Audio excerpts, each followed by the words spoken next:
নমস্কাৰ মৰমৰ অকণিহঁত মই বৰ্ণালী শইকীয়া বাইদেউ পুনৰ আহিলোঁ তোমালোকৰ মাজলৈ আজি মই লৈ আহিছোঁ তোমালোকৰ স্পন্দন পাঠ্যপুথিখনৰ ২ নম্বৰ অধ্যায়ৰ দ্বিতীয় অংশটি ইতিমধ্যে আমি প্ৰথম অংশটিত কি পঢ়ি আহিছিলোঁ এটি পদ্য পঢ়ি আহিছিলোঁ নহয়নে নামটো কি আছিলে ভেবেলাৰ ভোগ এতিয়া চাওঁচোন আহা দ্বিতীয় অংশটিত কিনো আছে ক্ৰিয়াকলাপ পাঠভিত্তিক ইয়াত কি দিছে আলোচনা কৰোঁ আৰু লিখোঁ আহা আমি যে ইতিমধ্যে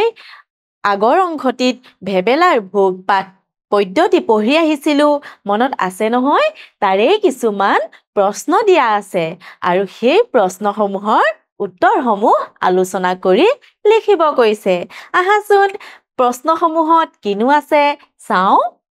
প্ৰথমতে আমি ক নম্বৰ প্ৰশ্নটো চাওঁ আহাচোন ভেবেলাই কি দুমাহীত শহুৰেকৰ ঘৰলৈ বুলি ওলাইছিল মনত আছেনে তোমালোকৰ কি দুমাহী আছিলে মাঘী দুমাহী নহয়নে আৰু এতিয়া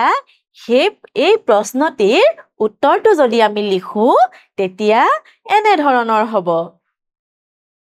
ভেবেলাই মাঘী দুমাহীত শহুৰেকৰ ঘৰলৈ বুলি ওলাইছিল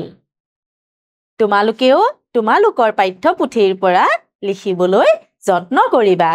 এইবাৰ চাওঁ আহাচোন খ নম্বৰ প্ৰশ্নটি আছে ভেবেলাই কেতিয়া শহুৰৰ ঘৰ পাইছিল কেতিয়া পাইছিল আবেলি পৰত নহয়নে বহুদূৰ যোৱাৰ পাছত আবেলি পৰত শহুৰেকৰ ঘৰ পাইছিলগৈ এতিয়া যদি আমি এই প্ৰশ্নটিৰ উত্তৰটো লিখোঁ এনে ধৰণৰ হ'ব ভেবেলাই আবেলি পৰত শহুৰৰ ঘৰ পাইছিল এইবাৰ চাওঁ আহাচোন গ নম্বৰ প্ৰশ্নটো আছে ভেবেলাই শহুৰ শাহুৱেকক আতি গুৰি মাৰি কি কৈছিল বাৰু মনত আছেনে তোমালোকৰ কি কৈছিল ঘৰৰ খা খবৰসমূহৰ কথা কৈছিল আৰু লগতে কি কৈছিল ফচলসমূহৰ কথা কৈছিল খেতিত যিসমূহ ফচল কৰে ভেবেলাই সেই ফচলসমূহৰ কথা কৈছিল এই প্ৰশ্নটিৰ উত্তৰটো কেনে ধৰণৰ হ'ব আমি চাওঁচোন আহা ভেবেলাই শহুৰ শাহুৱেকক ঘৰৰ খবৰ আৰু খেতিৰ ফচলৰ কথা আতি গুৰি মাৰি কৈছিল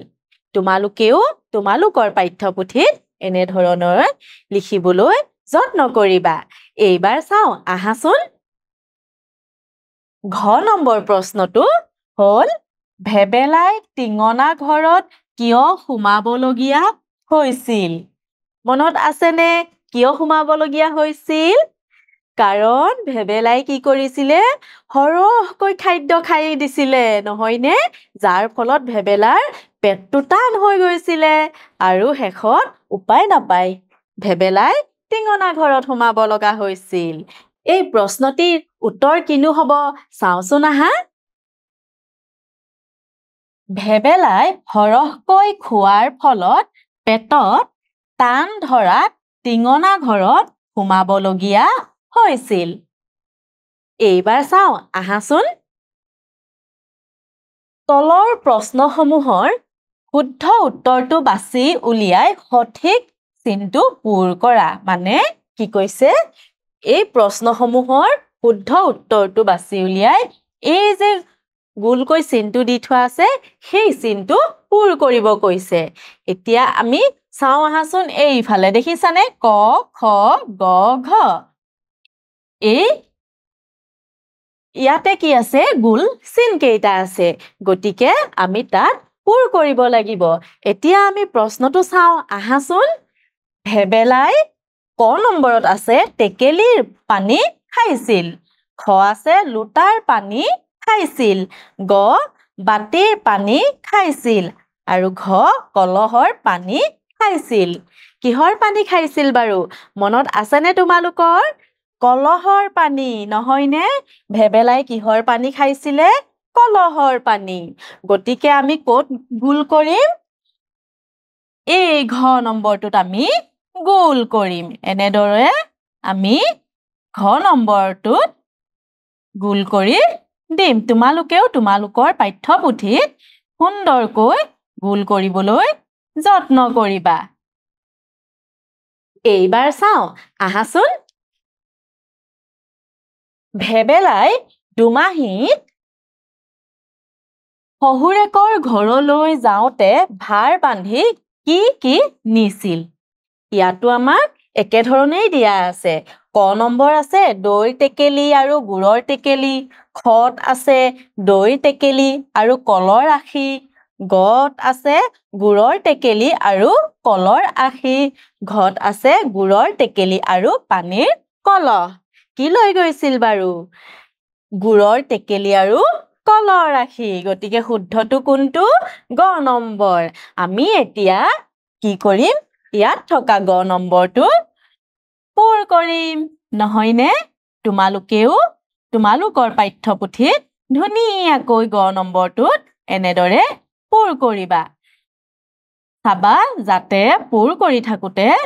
বাহিৰলৈ গুচি নাযায় এনেদৰে ধুনীয়াকৈ তোমালোকে পূৰ কৰি দিবা এইবাৰ চাও আহাচোন তলৰ যিটো বাক্যই কাষৰ বাকচত দিয়া পদ্যত ব্যৱহাৰ হোৱা বাক্যাংশৰ অৰ্থ প্ৰকাশ কৰিছে তাৰ লগত মিলোৱা এতিয়া আমি চাওচোন আহা কিনো বাক্য দিয়া আছে ইয়াতে কি কৰা আছে বাক্যসমূহ দিয়া আছে কেটা আছে বাক্য 1 2 3 4 5 আৰু এইফালে আমাৰ পদ্যটোৰ পৰা কিছুমান বাক্যাংশ দিয়া আছে আমি কি কৰিব লাগিব এই বাক্যসমূহৰ লগত বাক্যাংশসমূহ আস্তানি মিলাব লাগিব প্ৰথমতে আমি পঢ়ি চাও আহাচোন কিনো বাক্য আছে বান্দৰটো চকুৰ প্ৰচাৰতে গছত উঠিল শিক্ষকে পাঠটো আদিৰ পৰা অন্তলৈ বুজাই দিলে খেতিয়কজনে কাণ মাৰিৰে ডাঙৰি কঢ়িয়াইছে বাতৰুৱাজনে সন্মুখত বাঘ দেখি আচৰিত হল তাৰ পাছত আছে ভোজত ডকচি খাই কণ বাপু গেৰেও গেথেও হল এইফালে আমি বাক্যাংশসমূহ কি আছে কলে আটি গুৰি মাৰি ভাৰ কৰি নিলে একে কুবে গৈ পেট ধৰিলে টানি হেৰাল মুখৰ মাত এতিয়া আমি আস্তানি মিলাও আহা প্ৰথমতে কত কি আছে বান্দৰটো চকুৰ প্ৰচাৰতে গছত উঠিল কোনটো হ'ব বাৰু এইটো একে কুবে গৈ গতিকে আমি আস্তানি মিলাই দিলো তাৰ পাছত খত আছে কি শিক্ষকে পাঠটো আদিৰ পৰা অন্তলৈ বুজাই দিলে তাৰ মানে কোনটো বাক্যাংশৰ লগত মিলিব এইয়া কলে আটি গুৰি মাৰি আমি এনেদৰে আস্তানি মিলাই দিলো তাৰ পাছত কি আছে গ নম্বৰত খেতিয়কজনে কাণ মাৰিৰে ডাঙৰি কঢ়িয়াইছে গতিকে কোনটো হ'ব এইটো ভাৰ কৰি নিলে তাৰ পাছত আছে ঘ নম্বৰ বাতৰুৱাজনে সন্মুখত বাঘ দেখি আচৰিত হল কি হ'ব এতিয়া কোনটো বাক্যাংশৰ লগত মিলিব এইয়া হেৰাল মুখৰ মাত গতিকে আমি আস্তানি মিলাই দিলো তাৰ পাছত চাও আহা ভোজত ডকচি খাই কণ বাপু গেৰেও গেথেও হল আৰু এইটো হল পেট ধৰিলে টানি তাৰ লগত মিলিব গতিকে আমি আস্তানি মিলাই দিলো তোমালোকেও তোমালোকৰ পাঠ্যপুথিত থকা এই বাক্য আৰু বাক্যাংশসমূহ পঢ়িবা পঢ়াৰ পাছত এনেদৰে আস্তানি মিলাবা